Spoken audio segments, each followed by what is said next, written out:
मराठी कृषि समिति महाराष्ट्र की ओर से मैं सर आसिफ वाइस प्रेसिडेंट ये शुक्रिया अदा करता हूँ कि महाराष्ट्र हुकूमत के मुख्यमंत्री जनाब एकनाथ जी शिंदे साहब और दोनों उप मुख्यमंत्री देवेंद्र फडणवीस साहब और अजीत दादा पवार साहब ने माननीय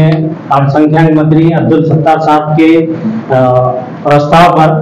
मराठी के स्थापना के लिए प्रस्ताव पर इसको मंजूरी दी और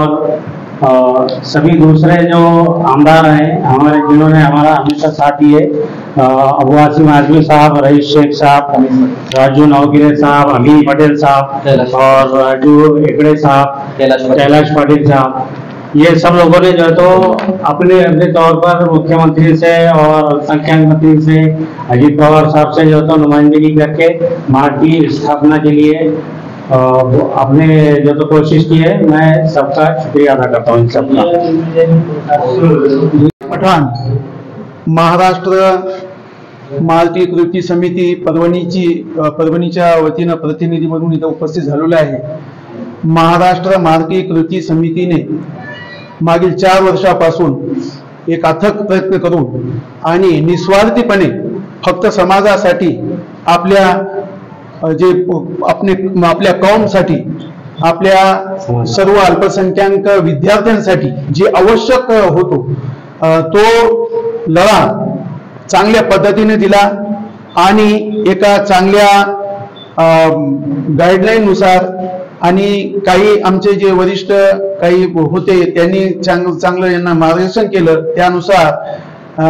वेगवेगळ्या माध्यमातून इथे प्रयत्न केले, चांगला लढा दिला आणि या युती सरकारनं 7 तारखेला जे मराठी स्थापनेची घोषणा केली। त्याच्यामुळे एक आनंदाचं वातावरण पूर्ण मुस्लिम समाजामध्ये अल्पसंख्याक समाजामध्ये आहे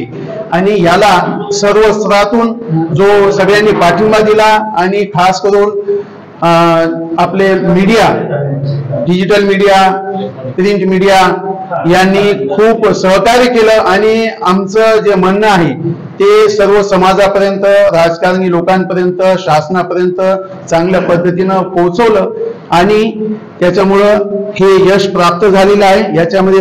आपल्या सर्वांचा खूप खूप सहभाग आहे। त्याच्यामुळे महाराष्ट्र मराठी कृती समिती आपले जे आहे आभार व्यक्त करते आणि अशाच पद्धतीनं आपण आम्हाला सहकार्य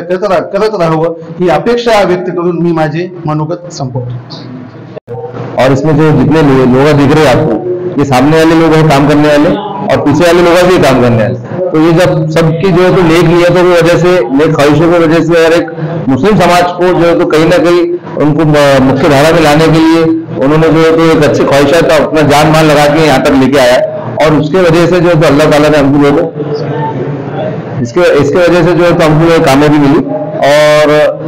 मैं ज्यादा नहीं बोलूंगा, अब जो है तो हमारा जो है तो असली लड़ाई जो है तो आज चालू है। तो आज तो गवर्नमेंट ने हमको मंजूरी दी है, मगर ज्यादा से ज्यादा बजट मुस्लिम समाज के हर बच्चों को कैसा पहुंचाया जाए इसके लिए हम कोशिश करेंगे। और जो मुख्यालय है यहाँ पे जो है तो अब्दुल सत्तार साहब ने जो हज हाउस में इसका जो तो ऐलान किया था कि इसका मुख्यालय औरंगाबाद में रहेगा। तो हम चाहते हैं कि जैसा आपने अभी जो है तो आयुक्त ने इस बाल्टी की शादी के लिए जो है तो पिछले साल 90 करोड़ रुपए पुणे में मुख्यालय के लिए खर्चा किए, तो इसी तरह एक छोटा मोटा जो है तो मुस्लिम समाज के अल्पसंख्यक समाज के लिए 50 करोड़ रुपए का निधि देके एक अच्छा मुख्यालय बनाए। तो उसके बाद मराठी के लिए जो तो जितना बजट आप दूसरे संस्था को दे रहे हैं परसेंटेज के हिसाब से, उस तरह से मुस्लिम समाज को भी इसका जो है तो सब लोग अभी अमल हो जाएंगे जो तो अभी तो इसको हाँ, तो इसके हम जो भी अभी 50 दिन 40 दिन जो बचे हुए उसका हम पूरी कोशिश करेंगे कि गवर्नमेंट ने जो है तो उसका संशोधन करके ज्यादा से ज्यादा बच्चों को जो है उसका कैसा फायदा होगा उसका एक बजट बना के जो है तो उसका दिया निकलना चाहिए, इसकी हम कोशिश करें।